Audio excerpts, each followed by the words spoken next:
August 1ರಂದು ಮೈಸೂರಿನ ವಿವೇಕ ಸ್ಮಾರಕದ ಉದ್ಘಾಟನೆ ಗೌರವಾನ್ವಿತ ದೇಶದ ಹೆಮ್ಮೆಯ ಪ್ರಧಾನಮಂತ್ರಿ ನರೇಂದ್ರ ಮೋದಿಜಿಯವರ ಅಮೃತ ಹಸ್ತದಿಂದ ನೆರವೇರ್ತಾ ಇದೆ. 1ನೇ ತಾರೀಕು ಮಧ್ಯಾಹ್ನ 3:30ವರೆಗೆ ಪ್ರಧಾನಮಂತ್ರಿಗಳು ನೇರವಾಗಿ ಮೈಸೂರಿಗೆ ಬರೋರಿದ್ದಾರೆ. ಸ್ಮಾರಕಕ್ಕೂ ಕೂಡ ಭೇಟಿಯನ್ನು ನೀಡ್ತಾರೆ.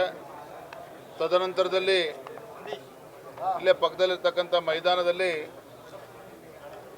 ಸುಮಾರು ಒಂದು 80,000 ಮಕ್ಕಳು ಕೂಡ ಇರ್ತಾರೆ. ಆ ಕಾರ್ಯಕ್ರಮದಲ್ಲೂ ಕೂಡ ವೇದಿಕೆ ಕಾರ್ಯಕ್ರಮದಲ್ಲೂ ಕೂಡ ಭಾಗವಹಿಸ್ತಾ ಇದ್ದಾರೆ. ಪರಮ ಪೂಜ್ಯ ಸ್ವಾಮೀಜಿಗಳವರ ಅಪೇಕ್ಷೆಯೂ ಕೂಡ ಇತ್ತು.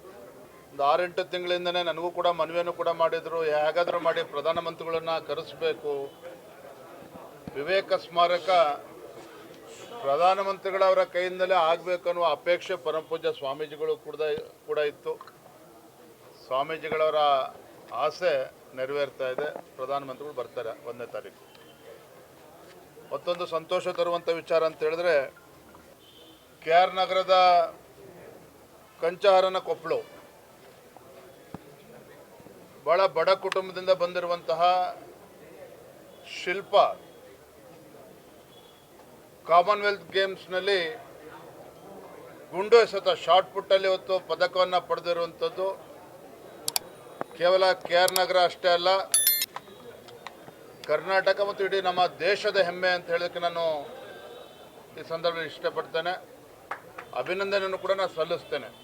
ಯಾಕೆಂದರೆ ಭಾಳ ದೊಡ್ಡ ಸಾಧನೆಯನ್ನು ಶಿಲ್ಪ ಅವ್ರು ಮಾಡಿರ್ತಕ್ಕಂಥದ್ದು. ಭಾಳ ಕಡುಬಡ ಕುಟುಂಬದಿಂದ ಬಂದಿರತಕ್ಕಂಥ ಶಿಲ್ಪ ಅವರು ಏನೇ ಬಡತನ ಇದ್ದರೂ ಕೂಡ ಸಾಧನೆ ಮಾಡಬೇಕು ಅನ್ನೋ ಇಚ್ಛಾಶಕ್ತಿ ಏನೋ ಅವಳಲ್ಲಿತ್ತು. ಅದರ ಪರಿಣಾಮ ಮತ್ತು ಸಾಧನೆ ಆಗಿರುವಂಥದ್ದು ನಮ್ಮೆಲ್ಲರೂ ಕೂಡ ತುಂಬ ಹೆಮ್ಮೆ ತರುವಂಥ ವಿಚಾರ. Kaveri water management authority CWMA ಆ ಟ್ರಿಬ್ಯುನಲ್ ತೀರ್ಮಾನ ಮಾಡೋ ಮುಂಚಿತವಾಗಿಯೇ ಕಾಂಗ್ರೆಸ್ ಸರ್ಕಾರ ಯಥೇಚ್ಛವಾಗಿ ಈಗಾಗಲೇ ನೀರನ್ನು ಹರಿಬಿಡುವಂಥ ಕೆಲಸ ಈಗಾಗಲೇ ಮಾಡಾಗಿದೆ. ಮುಖ್ಯಮಂತ್ರಿಗಳ ಹೇಳಿಕೆಯನ್ನು ಕೂಡ ತಾವು ನೆನಪು ಮಾಡ್ಕೋಬೇಕು. ಕಾವೇರಿ ಕೊಳ್ಳದ ರೈತರು ಯಾರೂ ಕೂಡ ಬಿತ್ತನೆ ಮಾಡಬಾರ್ದು ಅನ್ನುವ ಹೇಳಿಕೆಯನ್ನು ಕೂಡ ನೀಡಿದರು.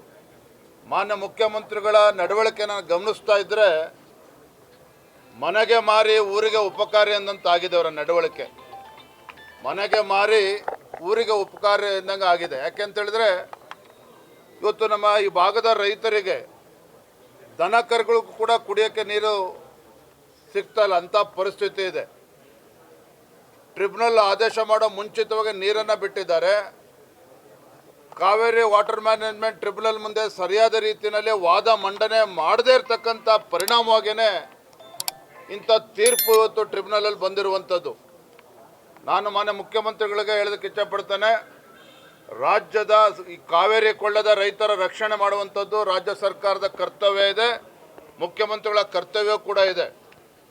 ತಡ ಮಾಡ್ದೇನೆ ತತ್ಕ್ಷಣ ಮರುಪರಿಶೀಲನಾ ಅರ್ಜಿಯನ್ನು ಕಾವೇರಿ ವಾಟರ್ ಮ್ಯಾನೇಜ್ಮೆಂಟ್ ಟ್ರಿಬ್ಯುನಲ್ ಮುಂದೆ ಹಾಕಬೇಕು ಅಂತೇಳಿ ಸಂದರ್ಭದಲ್ಲಿ ಆಗ್ರಹ ಪಡಿಸ್ತಾ ಇದ್ದೇನೆ. ರೈತರ ರಕ್ಷಣೆಗೆ ಮುಖ್ಯಮಂತ್ರಿಗಳೇ ಮುತುವರ್ಜಿ ವಹಿಸಬೇಕು ಅಂತೇಳಿ ಆಗ್ರಹವನ್ನು ಪಡಿಸ್ತಾ ಇದ್ದೇನೆ. ಅದಕ್ಕೆ ಒಂದೇ ವಾಕ್ಯದಲ್ಲಿ ಹೇಳಿದ್ನಲ್ಲ, ಮುಖ್ಯಮಂತ್ರಿಗಳ ನಡವಳಿಕೆ ಮನೆಗೆ ಮಾರಿ ಊರಿಗೆ ಉಪಕಾರಿ ಎಂದಂತಾಗಿದೆ. ಯಾರನ್ನೋ ಖುಷಿ ಪಡಿಸೋದಕ್ಕೆ ನಮ್ಮ ರೈತರಿಗೆ ಏನು ವಿಷ ಕೊಡುವಂಥ ಕೆಲಸ ಮಾಡ್ತಾ ಇದ್ದಾರೆ. ಇದು ಅಕ್ಷಮ್ಯ ಅಪರಾಧ. ಹಾಗಾಗಿ ಮಾನ್ಯ ಮುಖ್ಯಮಂತ್ರಿಗಳೇ ತತ್ಕ್ಷಣ ಮರುಪರಿಶೀಲನಾ ಅರ್ಜಿಯನ್ನು ಹಾಕಿ ಸರಿಯಾದ ರೀತಿಯಲ್ಲಿ ವಾದ ಮಂಡನೆ ಆಗಬೇಕು. ಆ ರೀತಿ ಅವರು ಜವಾಬ್ದಾರಿಯನ್ನು ತೆಗೆದುಕೊಳ್ಬೇಕಾಗ್ತದೆ.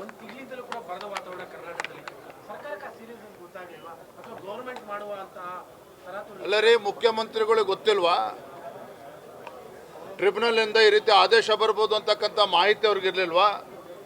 ಅಥವಾ ಮುಂದೊಂದಿನ ಈ ರೀತಿ ಆದೇಶ ಬರುತ್ತೆ ಅಂತ ಗೊತ್ತಿದ್ರು ಕೂಡ ಹಿಂದೆ ಕದ್ದು ಮುಚ್ಚಿ ಯಾಕೆ ನೀರು ಬಿಡುವಂಥ ಕೆಲಸ ಮಾಡಿದ್ರು? ಹಾಗಾದರೆ ಕಾವೇರಿ ಬೇಸಿನಲ್ಲಿ ಎಷ್ಟು TMC ನೀರಿದೆ ಅಂತ ಅವ್ರಿಗೆ ಮಾಹಿತಿ ಇರಲಿಲ್ವ? ಹಾಗಾದರೆ ಮುಖ್ಯಮಂತ್ರಿಗಳಿಗೆ ನಮ್ಮ ಪರಿಸ್ಥಿತಿ ಏನು ಅಂತೇಳಿ ಗೊತ್ತಿದ್ದು ಸಹ ರೈತರು ಪರದಾಡ್ತಾ ಇದ್ದಾರೆ, ಬೆಳೆ ಬೆಳೆಯೋದಕ್ಕೂ ಕೂಡ ನೀರಿಲ್ಲ ಅಂತೇಳಿ ಗೊತ್ತಿದ್ರು ಸಹ ಯಾಕೆ ನೀರು ಬಿಡುವಂಥ ಕೆಲಸ ಮಾಡಿದ್ರು? ಹಾಗಾದರೆ ಎಷ್ಟು TMC ನೀರನ್ನು ಬಿಟ್ಟಿದ್ದಾರೆ ಈಗಾಗಲೇ.